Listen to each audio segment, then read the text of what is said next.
আজকের দ্রুতগতির ও অতি সক্রিয় পৃথিবীতে নীরবতা যেন বিলাসিতা হয়ে দাঁড়িয়েছে, আর মানসিক শান্তি হয়ে গেছে বিরল এক অভিজ্ঞতা।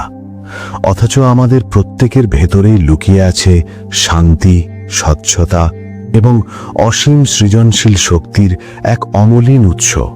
এই উৎসের নাম ধ্যান। এই বই আমাদের শেখায় যে ধ্যান শুধু চোখ বন্ধ করে বসে থাকা নয়, এটি একটি অভ্যন্তরীণ বিজ্ঞান যা মস্তিষ্ককে পুনর্গঠন করে, আবেগকে স্থিতিশীল করে, শরীরকে সুস্থ করে এবং চেতনাকে উন্নত করে।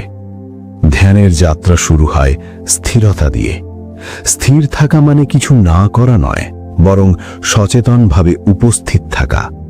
যখন আমরা শরীরকে স্থির হতে দিই এবং মনকে ধীরে যেতে দিই, তখন চিন্তা পরিষ্কার হয়, আবেগ শান্ত হয় এবং অন্তরের স্বচ্ছতা প্রকাশ পায়।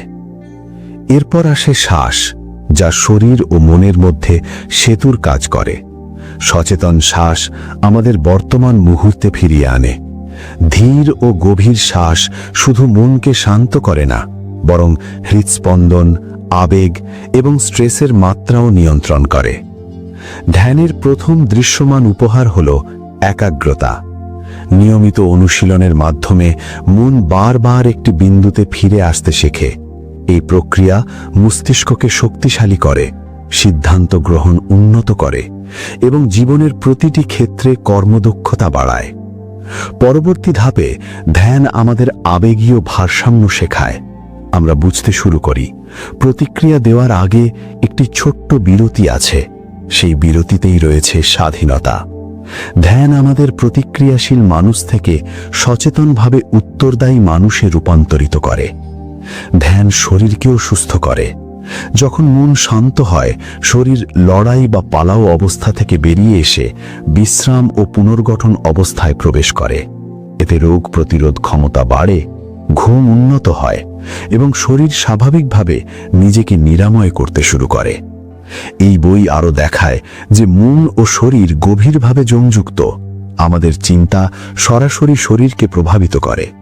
ইতিবাচক চিন্তা ও সচেতন উপস্থিতি ধীরে ধীরে মস্তিষ্কের গঠন এবং আচরণ পরিবর্তন করতে পারে। ধ্যান আমাদের প্রতিক্রিয়া থেকে প্রতি উত্তরের দিকে নিয়ে যায়। আমরা আর পরিস্থিতির দাস থাকি না, বরং সচেতনভাবে সিদ্ধান্ত নিতে শিখি। অনুশীলন গভীর হলে হৃদয়ে জাগে কৃতজ্ঞতা ও করুণা।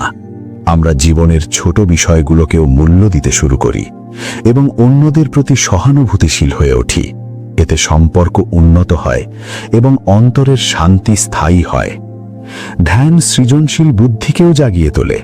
মন শান্ত হলে অবচেতন মন সক্রিয় হয় এবং নতুন ধারণা, সমাধান ও অন্তর্দৃষ্টি স্বাভাবিকভাবে প্রকাশ পায়।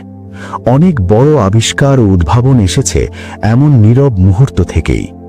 এরপর বইটি শক্তি ও কম্পনের ধারণা তুলে ধরে।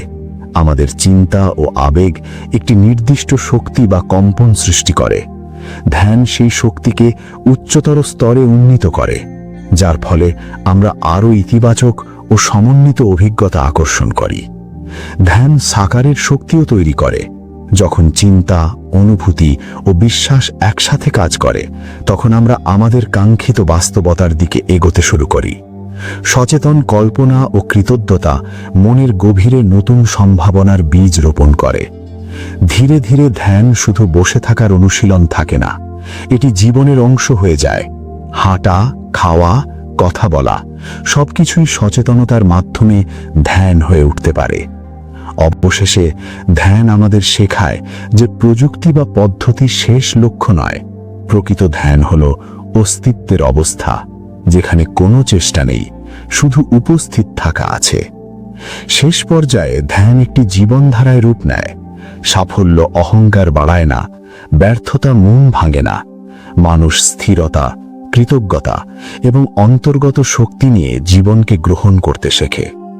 এই বইয়ের মূল বার্তা স্পষ্ট: ধ্যান এমন কিছু নয় যা আপনি শুধু করেন, ধ্যান এমন কিছু যা আপনি হয়ে ওঠেন।